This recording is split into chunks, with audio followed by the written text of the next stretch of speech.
Hey guys, so today I'm doing another dirty pour, and if you guys have watched my other videos, then you know what this is, but if you haven't, basically what you do here is you just pour your paint into the cup in layers, and then you just pour it out onto the canvas in whatever way you want. So one of the things I've started doing on this, and you guys can see it on the canvas there, I'm putting tape around the edges to kind of keep the paint in whenever I pour it out. And that just kind of keeps it keeps me from losing too much paint over the edge too quickly. And I think it's working really well. So you'll see here in just a moment whenever I pour it out, and it sort of stops it from going over the edge too quickly. So if you guys are doing paintings like this, I would highly recommend that. And I just use regular painter's tape. But you can use masking tape, just any kind of tape that's not too tacky or too sticky. It will work well. You just don't want to leave any residue on the canvas. So, all right, so I'm going to go ahead and pour it out.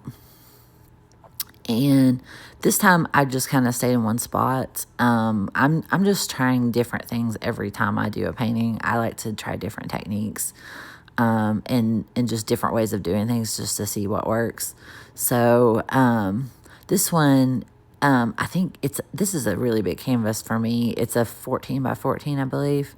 So I actually fill the cup up again here in just a second. You'll see I've put more paint in it, and then I pour again.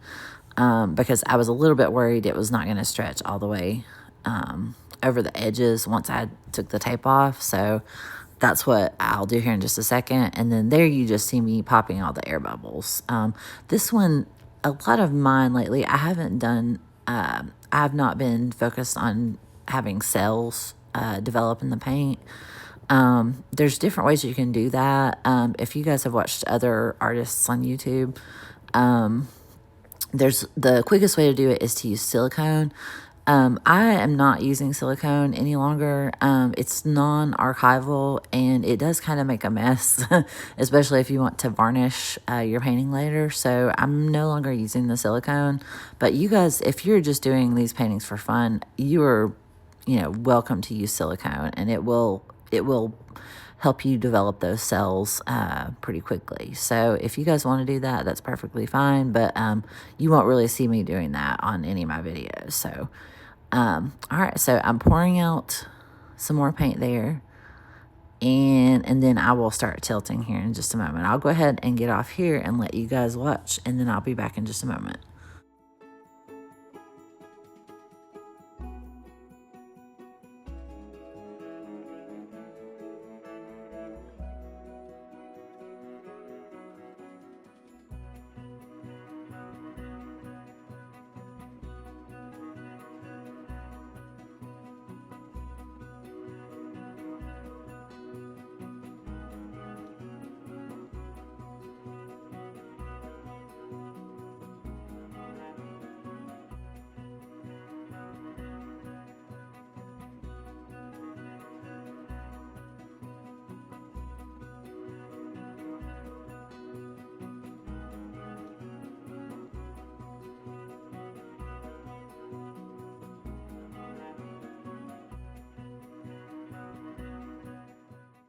All right, so I'm taking the tape off. I got the paint to go to all four corners, and then once you take the tape off, you're just going to let it drip over the sides and cover your sides.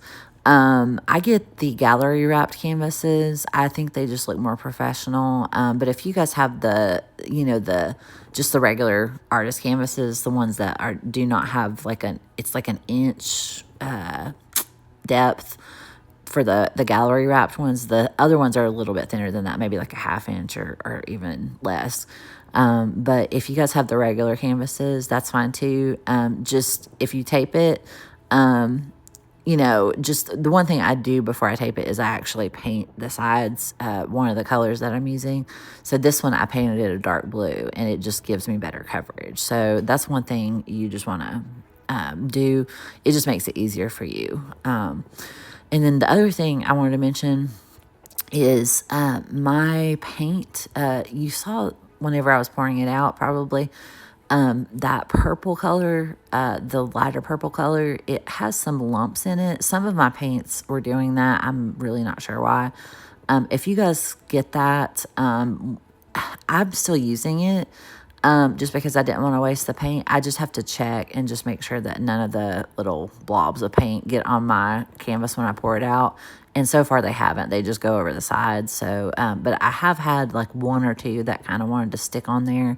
So I just pulled those off. But anyway, it should not be doing that. If yours is doing that, you guys can get in touch with me. I'm trying to figure out why mine's doing it, but it was only the last batch of paint that I made. This next most current batch of paint that I made was not doing that. So I don't know what was causing it. But anyway, so this is pretty much finished. I am just popping the air bubbles. And here is the finished piece. And one thing, if you guys like this video, if you like all my videos, I would just love it if you would subscribe to my channel. It means a lot to me if you guys do that. And then also if you like this video or leave a comment, I would appreciate it. I will see you guys next time.